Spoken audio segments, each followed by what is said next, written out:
Hey everybody, what is going on? Hexlex here. Got another Master Duel video for you.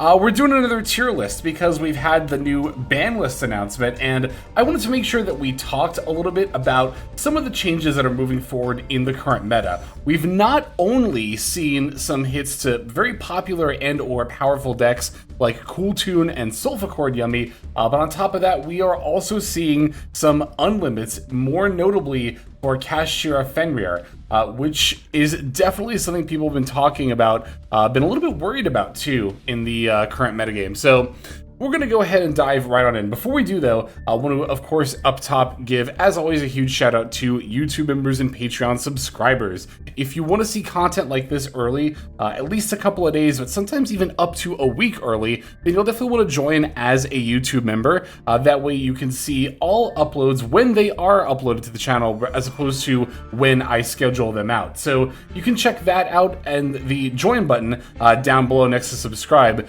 And if you want to see some content that doesn't make it to YouTube, over on patreon.com/hexlex, that's all exclusive content that I upload at least 3 times a week.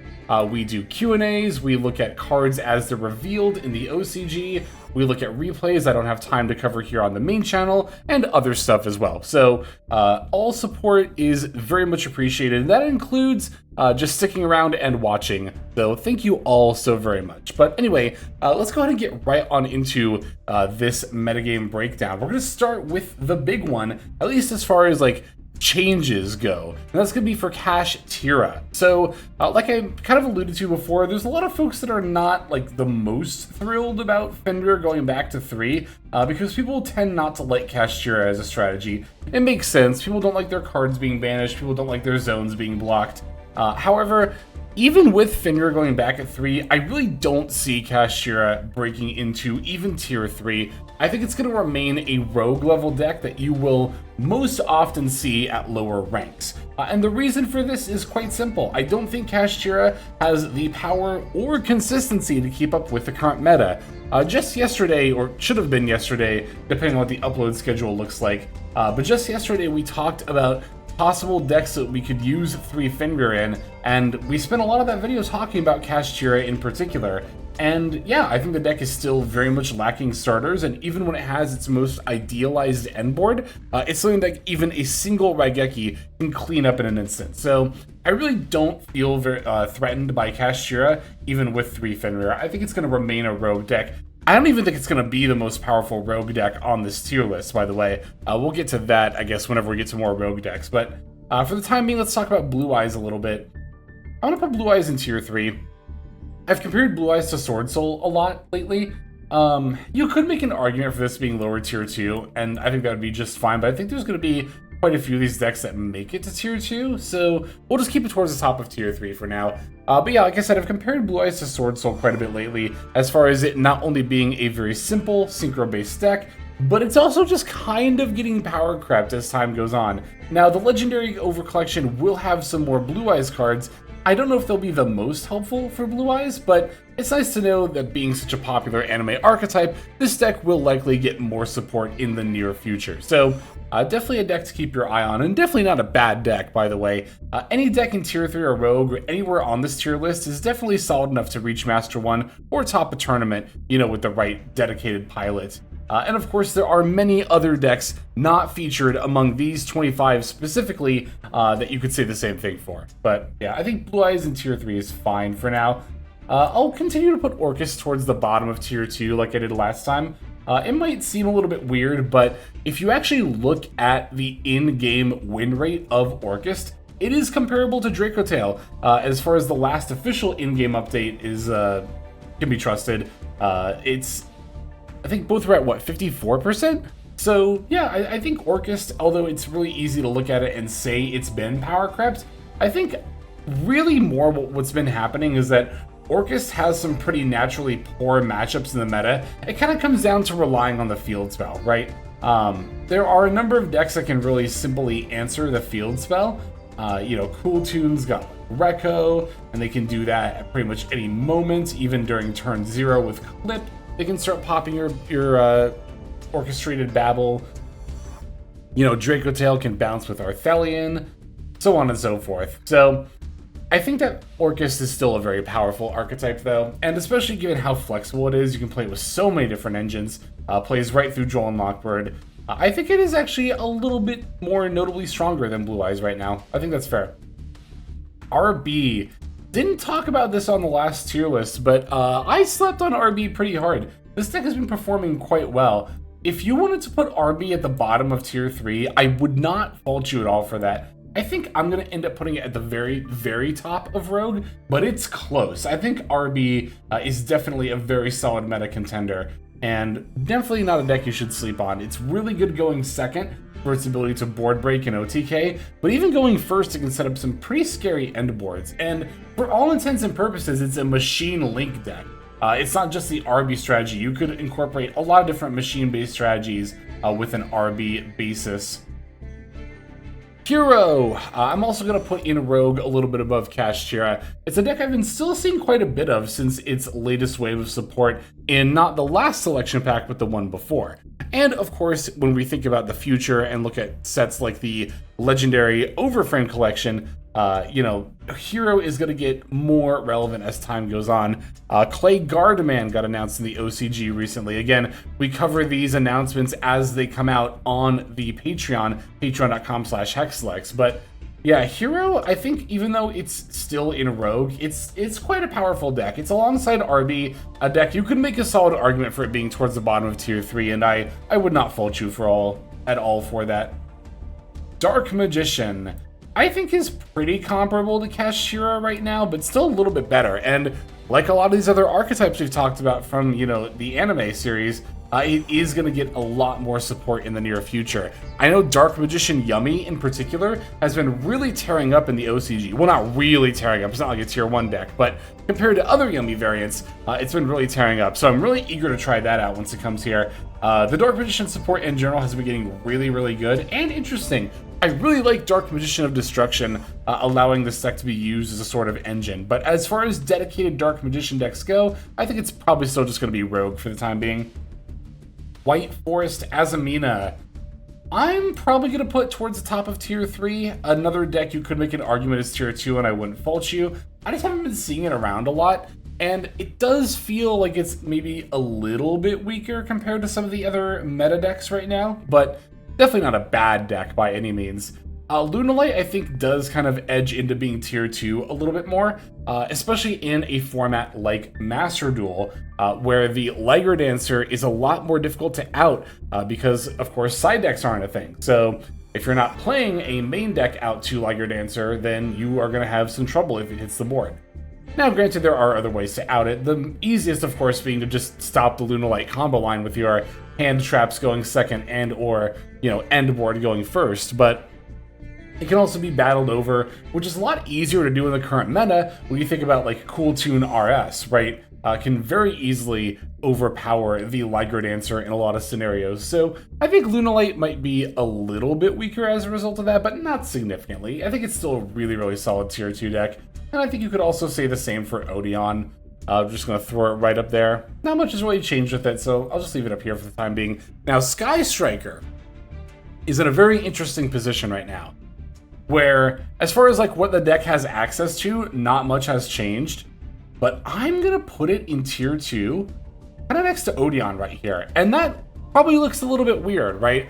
Like if Sky Striker hasn't gotten any new cards, why is it kind of creeping up as far as its power goes?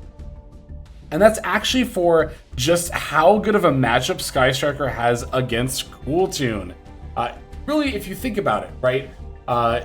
Every aspect of Cool Tune, Sky Striker can pretty naturally counter.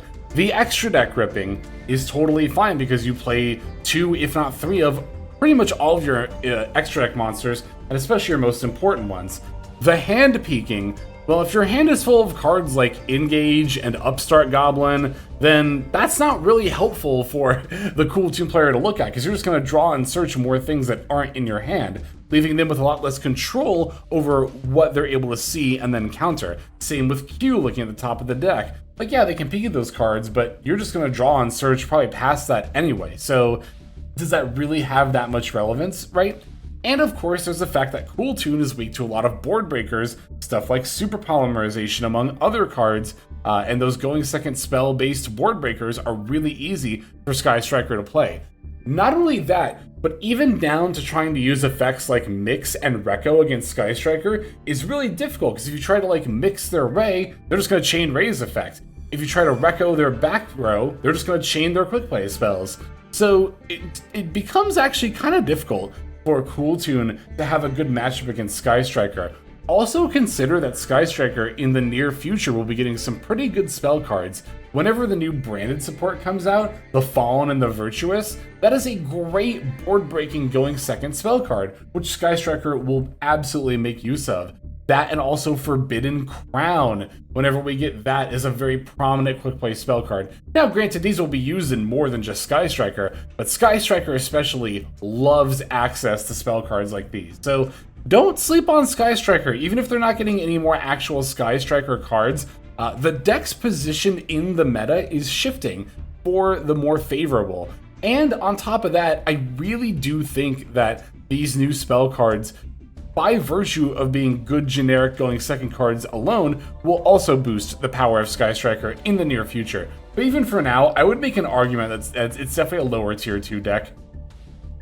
Alright, what else do we have here? Okay, Crystron, K9 Crystron. I think I gotta put it in the top of tier 3, because I just have not really been seeing it around lately. Even after the release of K9, you saw this a lot less than K9 Vanquish Soul, which makes sense. The Crystron engine is a little bit weaker, I would say, than some of these other tier 1 and tier 2 engines, and on top of that, it really is the most settled to hand traps of the K9 variants, or the more at least when you compare it to K9 Vanquish Soul. So yeah, this deck's definitely really, really solid, but I think I'm going to put it in tier 3 for now. Radiant Typhoon is definitely going towards the top of tier 2. A very, very strong deck. Also, those arguments I made for those spell cards in Sky Striker 100% apply to Radiant Typhoon as well. Cards like the Forbidden Crown and the Fallen and the Virtuous, those quick play spells, you can definitely consider using in Radiant Typhoon. So look forward to this deck getting a power boost from those as well. Fiendsmith Gem Knight. We're going to keep on putting it in tier 3, I think. It's a deck that, as always, has performed very well in the Duelist Cup, but doesn't always translate to Rank Ladder as well. Also, doesn't this deck use Orange Herald because Gem Knights have Fairy Monsters? If that's the case, I might even bump it down a couple of pegs, just because it will absolutely feel the loss of the Orange Herald. Any deck that's able to use that as a hand trap is significantly more powerful for being able to use it. So that going from 3 to 1 is definitely going to matter quite a bit. Magnet Warrior, we're definitely going to throw in tier 3. It's kind of comparable in a lot of ways to like White Forest Azamina, in my opinion, where it's they're both these combo-based decks where if they pop off and can go into their full end board, they're going to really pop off. But they do tend to be a little bit weaker to hand traps than others in the current metagame. That's always something I like to factor in when I'm considering, decks in the current meta, is not just power level and consistency, but how well can it play through 1 or even 2 hand traps natively and through its deck building, like, the extenders it plays and whatnot. And yeah, Fiendsmith Magnet Warrior, or it doesn't have to be a Fiendsmith, Magnet Warrior in general, very, very solid deck, but just has a little bit, not a lot, but a little bit more trouble with hand traps than like tier 1 or 2 decks. Pure Yummy. We're going to talk about other Yummy variants down here, but Pure Yummy in particular, I got to put in tier 2, and I don't know, I kind of want to put it like way down here. It definitely feels the loss of those extra copies of Cupsy way more than any other Yummy variant for sure. And I mean, it's definitely not a bad deck or anything, but even pure Yummy decks, I've now seen a lot more playing the Fiendsmith engine, which I guess at that point, just Fiendsmith Yummy. Yeah, it makes sense, right? When you're losing 2 copies of not just a starter, but your best starter and a core card you always include in your combo lines, you're going to just always kind of rely a lot more on other engines to help you. That's definitely happened here with Yummy. Cool Tune, do I even need to say it? It's absolutely still tier 1, and definitely still just the best deck in the format. However, it will notice the loss of both the Nichuria Rose Whip, as well as, the Synchro Overtake is the other one that got limited, yeah. So for Synchro Overtake, I imagine a lot of people are just going to jam more copies of Duelist Genesis, which, not the set, the spell card. It's an SR spell card that can search either Synchro Overtake or Cool Tune Synchro. In both Master Duel and the OCG, we were already seeing quite a few people starting to jam anywhere from 1 to 3 Duelist Genesis in their Cool Tune deck. Now here in Master Duel, that Synchro Overtake is at 1. I think we're going to see that a lot more often. You could also use the spell card Overtuning from the latest pack. That actually does play a lot better through Joel and Locke. There's a really solid argument for that to replace a couple of copies of Synchro Overtake. So again, Duelist Genesis, while weaker to Droll, can either add Synchro Overtake or Cool Tune Synchro, which is a pretty noticeable pro. However, again, Droll and Lockbird, Overtuning plays a little bit better through that. Overtuning is also a UR, whereas Duelist Genesis is an SR. So, pros and cons, but definitely both worth considering. I think the deck will at least somewhat notice the loss of Nichuria Rose Whip. If not now, then at least in the near future. As mentioned, between cards like Forbidden Crown and the Fallen and the Virtuous coming out at some point in the near future, Cool Tune's biggest weakness being spell cards that can break their board is going to become a lot more apparent. And again, Sky Striker is going to have a lot easier of a time playing into Cool Tune now that Nichuria Rose Whip is banned. That's another reason why I think Sky Striker stocks are going up in the current metagame. In fact, I think I am going to put it a little bit above Odeon right now. I'm really, really optimistic about Sky Striker moving forward. Branded Dracotail, absolutely still a tier 1 deck. We've had a little bit of time now with not the latest ban list, but the one before, having limited both Rahu and Lucius, and the outcome was pretty much expected, right? We are seeing a little bit of a consistency hit to Dracotail, however, it's not enough to dethrone it from tier 1. Alright, next up is Canine Vanquish Soul, which is definitely also still a tier 1 deck. I don't think Kashira Fenrir going to 3 is actually going to significantly matter. You could jam 3 Fenrir in Canine Vanquish Soul for sure, but I definitely don't think that's optimal. I think you'd rather have, if you're looking for like these bodies you can just throw out onto the board, you'd rather have them, 1, be fire, because you definitely need fire attribute way more than earth, and 2, you'd actually rather than be level 5, something like a Super Quantum Red Layer or RB Vulcan Rocket, I think are both better than Fenrir and K9 VS. So not much has changed here, still a tier 1 deck. Sprite, I think, is actually really benefited from the Fenrir going to 3. Now, Sprite, I do definitely think is a rogue deck. As much as I love it and want to put it in tier 3, I look at the decks in tier 3 and the decks in rogue, and it's a lot more in line with these than these, but it's definitely up there for sure. Alright, Mitsurugi Yummy, I think is absolutely a tier 1 deck, and I think is also going to be one of the better ways to play Yummy moving forward. For Sulfur Yummy, I think I am going to drop this down to tier 2. Not like hugely significantly, but as I kind of touched on earlier when talking about Gem Knight stuff, you're going to really notice the loss of the Herald of Orange Light in this deck. While true, it is a hand trap and doesn't actually affect your combo line, the ability to play Orange Herald was honestly one of the most appealing parts of Sulfur Yummy. It's an extremely powerful hand trap. It's basically Gamma that you can use while you have monsters on the field, which is obviously really good.